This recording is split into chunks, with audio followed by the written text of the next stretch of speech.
Oke, sekarang kita lanjut. Pentingnya energi baru dan terbarukan dalam pemenuhan kebutuhan energi. Jadi, video sebelumnya mungkin ada beberapa kesalahan ya. Jadi, kakak jawabnya tuh nggak berdasarkan kunci. Jadi, kalau misalnya adik-adik ada yang tidak dipahami atau ada yang diragukan, mungkin bisa komen di kolom komentar ya. Kita sama-sama belajar, oke?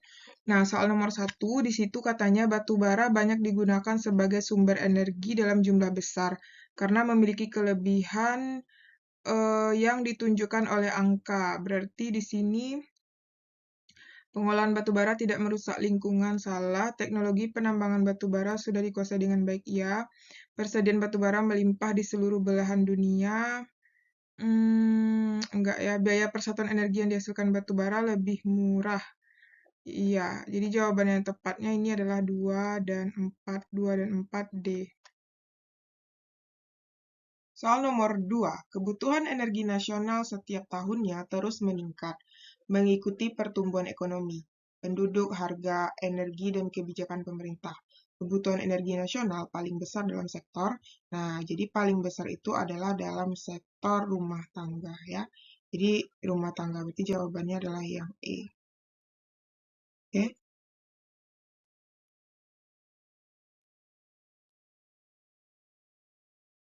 Nomor 3, bahan bakar fosil merupakan bahan bakar yang paling banyak dimanfaatkan oleh manusia sehingga lama-kelamaan jumlahnya makin berkurang. Oleh karena itu, berbagai energi alternatif diperlukan untuk menggantikan energi fosil.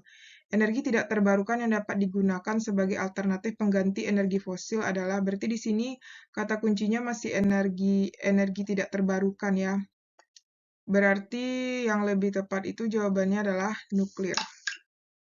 Nomor 4. Cara mengurangi ketergantungan penggunaan bahan bakar fosil yaitu dengan memproduksi bioenergi. Salah satu pembangkit listrik dengan energi pasang surut air laut. Kelemahan dari sumber tersebut adalah berarti terbentuk energi mudah diprediksi, enggak ya? Mengganggu ekosistem sekelilingnya, ya ini lebih tepatnya ya. Output tenaga yang dihasilkan kecil enggak juga, menimbulkan emisi gas rumah kaca, enggak juga, memiliki ketahanan yang lama, enggak juga. Berarti kekurangannya yaitu adalah yang B ya, kelemahannya. Mengganggu ekosistem di sekelilingnya. Karena kan ini berhubungan dengan laut ya. Nomor 5. Sel fotovoltaik dapat menghasilkan listrik dari loncatan elektron pada permukaannya. Oleh karena itu, sel fotovoltaik dapat digunakan untuk mencukupi kebutuhan energi listrik. Sumber energi yang dapat menyebabkan loncatan elektron tersebut berasal dari sinar matahari ya. Jadi jawabannya adalah yang E. Nomor 6. Potensi energi baru terbarukan di Indonesia cukup besar, namun potensi tersebut masih belum optimal dikembangkan karena berbagai kendala. Salah satu kendala yang dialami pemerintah adalah, berarti ini khususnya ke pemerintah ya, diminimnya dukungan dari pemerintah. Enggak ya. Biaya investasi tinggi, nah ini lebih tepat nih. Kurangnya dukungan masyarakat enggak, minimnya sumber daya manusia enggak, kurangnya sumber daya alam enggak. Dia lebih tepatnya itu karena dia fokusnya pemerintah, berarti jawabannya B ya, biaya investasi tinggi dan letak geografis. Nomor 7, besaran yang paling penting dalam pemanfaatan gelombang air laut sebagai pembangkit listrik adalah karena ini adalah karena kecepatan gelombang ya, D. Nomor 8, salah satu usaha yang dapat dilakukan untuk mengurangi dampak penggunaan energi terhadap lingkungan adalah mengurangi dampak penggunaan energi terhadap lingkungan. Berarti ini jawabannya yang lebih tepat adalah yang E. Menggunakan cerobong asap untuk meminimalisasi emisi gas. Nomor 9, Indonesia telah berkomitmen untuk mendorong penggunaan energi bersih dan terjangkau. Salah satu upaya untuk memenuhi komitmen tersebut adalah dengan menggunakan biodiesel. Penggunaan ini dilakukan untuk mengurangi konsumsi minyak dan memperluas penggunaan energi terbarukan. Biodiesel dapat dihasilkan dari kemiri sunan, jarak pagar, biji karet, bintaro, nyamplung, pogamia, kapu, kesambi. Berdasarkan uraian tersebut dapat disimpulkan bahwa Ini yang lebih tepat C ya, ketersediaan bahan pembuatan biodiesel di Indonesia memungkinkan perkembangan biodiesel semakin pesat. Nomor 10, perhatikan pernyataan-pernyataan berikut. Keterbatasan energi harusnya memacu pemerintah untuk menyiapkan kebijakan yang mendukung penggunaan biodiesel dan bioetanol. Kemudian alasan yang tepat agar pemerintah mendukung penggunaan biodiesel dan bioetanol ditunjukkan oleh nomor eh, kebutuhan konsumsi BBM tercukupi dengan kemampuan produksi enggak, menurunnya investasi pencarian energi fosil. Eh, Enggak, berarti cadangan bahan bakar minyak dari fosil semakin sulit ditemukan, iya. Keinginan masyarakat yang antusias, iya. Memiliki lahan yang berpotensi, iya. Jadi jawabannya 3, 4, dan 5.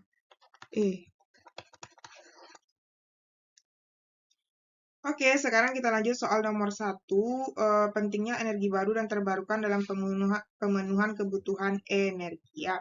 Soal nomor 1 itu katanya, energi kimia dalam minyak bumi dan gas alam sangat mudah diubah menjadi bentuk energi lain. Akan tetapi, penggunaan minyak bumi dan gas alam dapat mencemari lingkungan dan memicu pemanasan global. Mengapa demikian? Nah, jadi aktivitas seperti pembakaran bahan bakar fosil atau minyak dan gas bumi untuk kendaraan bermotor, rumah tangga, dan industri mengakibatkan peningkatan gas rumah kaca, di mana ini menyebabkan pemanasan global secara drastis. Kemudian meningkatnya suhu atmosfer menyebabkan lapisan es kutub di Laut Antartik itu menjadi berkurang, gitu kan. Es yang mencari kutub menyebabkan permukaan air laut meningkat dan menyebabkan erosi abrasi di pantai.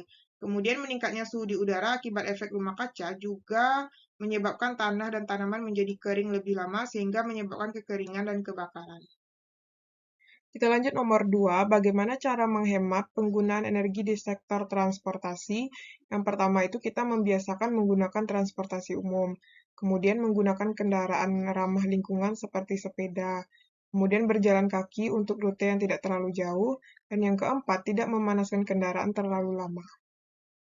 Soal nomor 3, bagaimana upaya penghematan energi dari sektor komersial? Komersial itu kan berarti sektor yang menghasilkan ya, atau kayak industri gitulah ya, industri, jadi menghasilkan produk.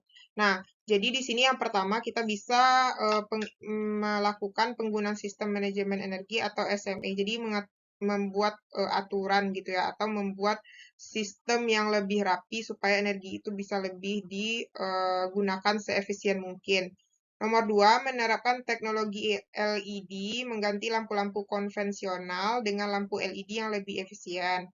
Yang ketiga, mengoptimalkan penggunaan HVAC, Heating, Ventilation, and Air Conditioning ya. Jadi di mana ini adalah salah satu sumber utama penggunaan energi di sektor komersial. Jadi bisa menggunakan misalnya otomatis kalau saat nggak digunakan dia mati gitu, saat mau digunakan dia hidup-hidup sendiri gitu kan. Jadi menggunakan cara yang lebih efisien supaya hemat gitu. Kemudian nomor 4, memilih peralatan elektronik yang efisien, menerapkan sistem manajemen penggunaan air, mengurangi pemakaian kertas, kemudian menetapkan kebijakan dalam program energi, di mana perusahaan dapat menetapkan kebijakan dan program energi untuk mengurangi penggunaan energi dan meningkatkan efisiensi energi, dan banyak lainnya ya. Oke? Oke, kita lanjut soal nomor 4. Perhatikan data dari Badan Pusat Statistik berikut. Nah, pembangkit listrik jenis apa yang paling banyak menghasilkan listrik? Ini soal nomor 1 ya. Apa yang mengakibatkan pembangkit listrik tersebut banyak digunakan dalam menghasilkan listrik? Nomor 2. Nah, kita jawab dulu nomor 1. Nah, nomor 1 itu jenis apa yang paling banyak? Ini kita lihat ini ya. Nah, ini nih. Tenaga uap ya. Nah, tenaga uap. Jawaban nomor 1 ya. Nomor 2, kenapa? Apa yang mengakibatkan pembangkit listrik tersebut banyak digunakan menghasilkan listrik? Nah, karena nomor 2 jawabannya ya, ini karena PLTU tenaga uap adalah pembangkit yang menghasilkan energi kinetik dari uap untuk menghasilkan energi listrik. Bentuk utama dari pembangkit listrik ini adalah generator seporos dengan turbin yang digerakkan oleh tenaga kinetik dari uap panas atau kering.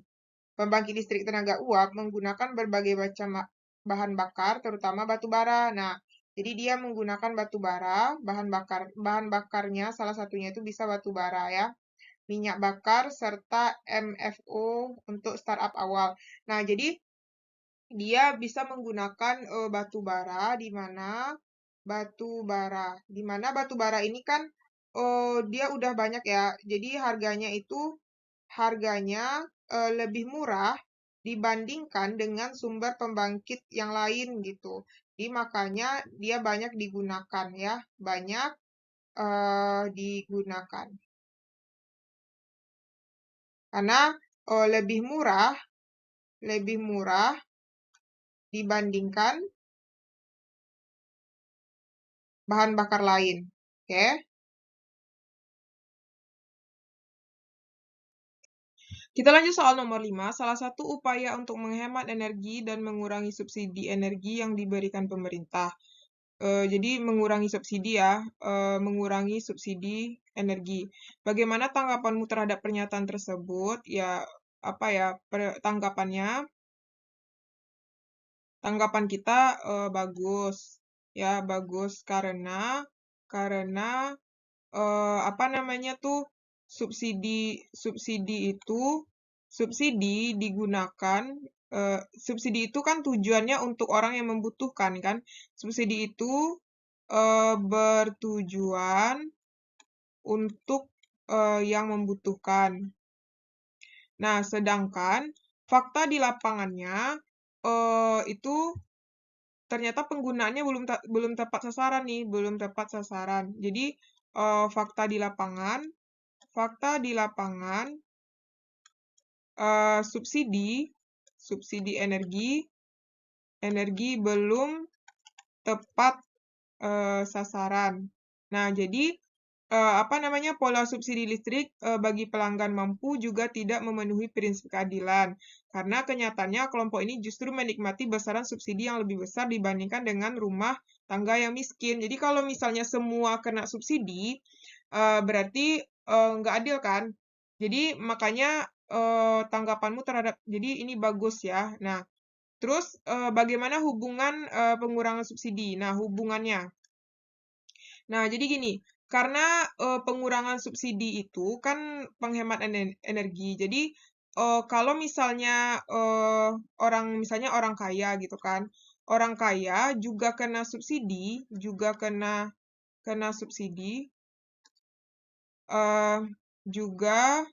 menggunakan subsidi.